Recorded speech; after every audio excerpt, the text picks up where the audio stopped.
welcome back to Carrville Creations with Dawn. I hope y'all all are having a great day. We are going to do a quick craft today. I call it a puzzle book. I don't know what other people call it. It was not my idea. I did see it online and I was like, you know what? I'm going to try this.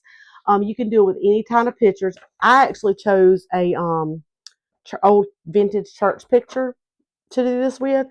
And what you're going to do is you're going to take 4 books, okay? You're going to take 4 books. You're going to paint them any color you want to. I did mine in a camel color. You're just going to paint those. You're going to paint the outside of them. I use soft covers. You can use hard covers. And then what I did is I painted the books.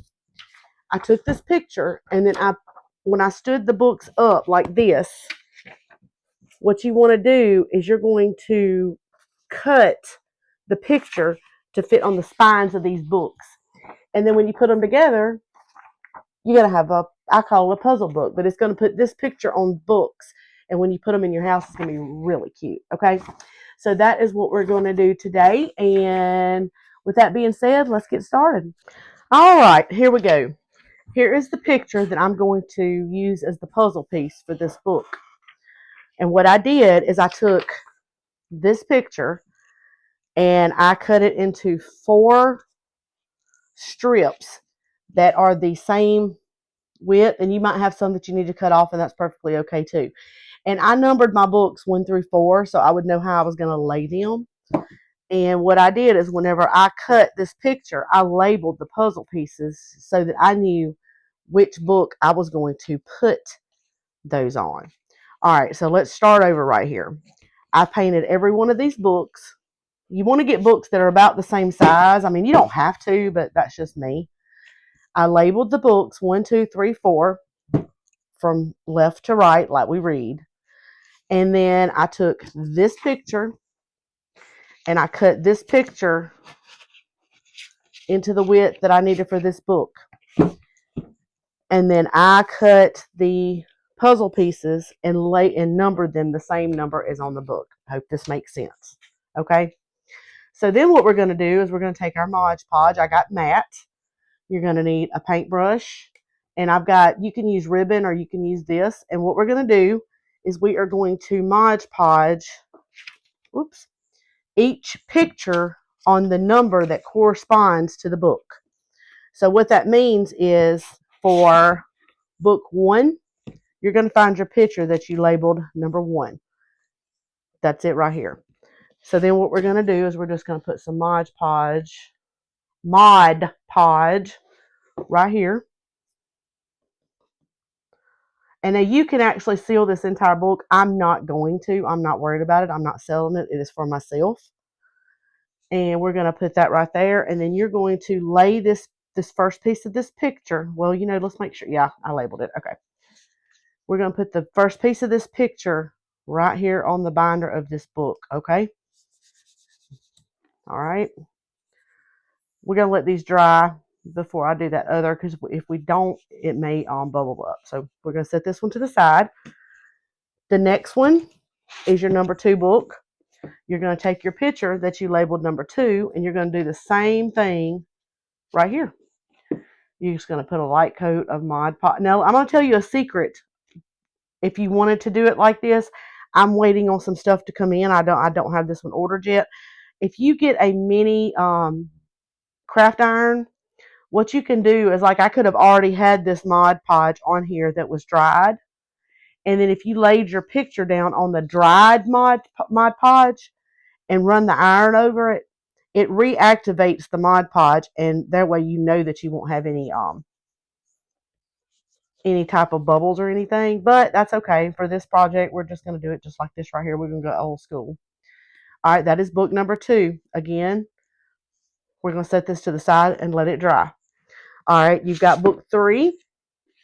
Same thing. You're going to find your little number and 3, and then you're going to put it on this book. This book is just a tad bit thicker than the other ones, only because I didn't have a 4th one exactly like the other 3. The other 3 are just like, I think I paid like 10 cents a piece for them or something like that. Then you're going to put this picture on here just like we did the other ones. Okay. If you take some sandpaper, you can get those edges off really quick. I like rustic. Y'all are going to find out about me that I love vintage, rustic, anything old. All right, the fourth book. Here is the fourth picture. All right, we're going to do the same thing again. All right, same thing again. You're going to put this picture on here. Make sure we got the right end up. That's right. This is the top. And then you're going to do it just like this. All right, and then we're going to start over again. And what I mean by that is we're going to go back to the first one that we did, and I'm going to trim this excess off because it was a little bit big, and that's perfectly okay. You're just going to trim this off. Now, if you had some sandpaper, you can sandpaper it. I went ahead and used scissors because I know most people will use that if they're just trying to throw something together. There's your scissors. You're going to clip this right here. You got your first piece, okay? Second piece, we're going to go ahead and trim that up so that it's straight. There we go. Get that end trimmed off right here. Flip this over because this one was a lot more wider. This is your project. There is no right or wrong way to do this. The whole thing, like I said before, about crafting is to relax and enjoy yourself. This is your creation. So if you like it, that's all that matters. There is no right or wrong. Got that one cleared off. All right. Let's get this last one right here. We're going to trim this edge off of here.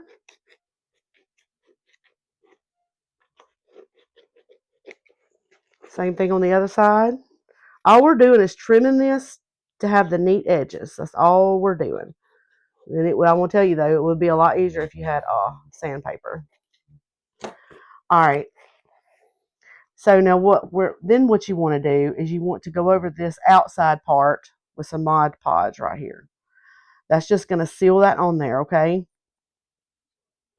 Do you have to do this? You don't, but I would. It's going to seal that on there. And when it dries, it'll look like it belongs. All right. Same thing with these. You're going to seal this on here.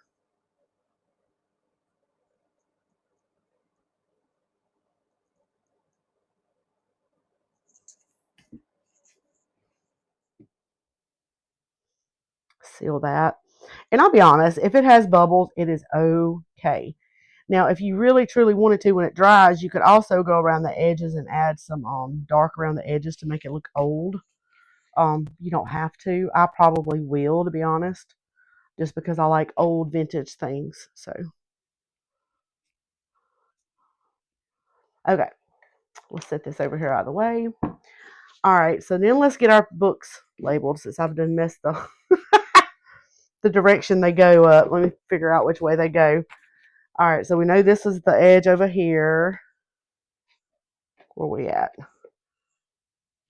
That's this one, I do believe. I got them mixed up for some reason. I don't know why I did that. Hold on.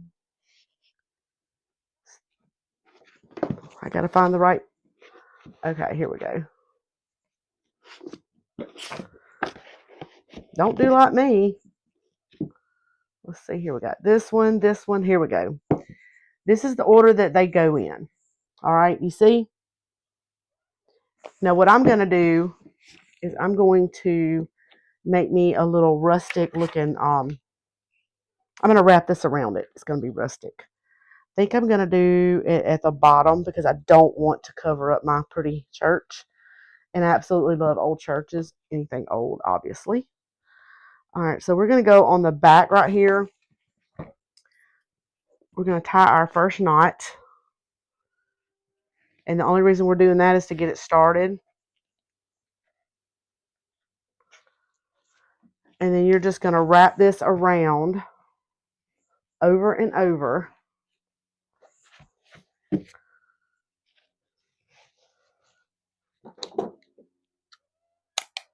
Now you can make this as big or as thick as you want.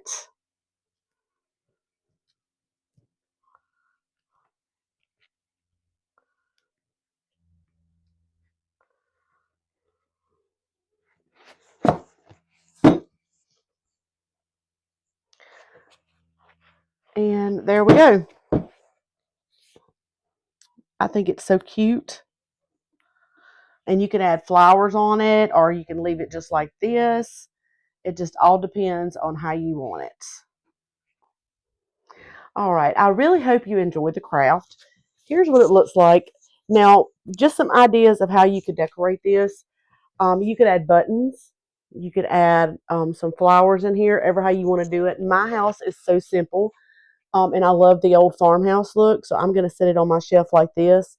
You can find these pictures online. You can print them off. You can Google search. I mean, you can even use pictures of your family if you really, really wanted to. Um, just wanted to share this today. The goal is to show how simple things can be to put in your house.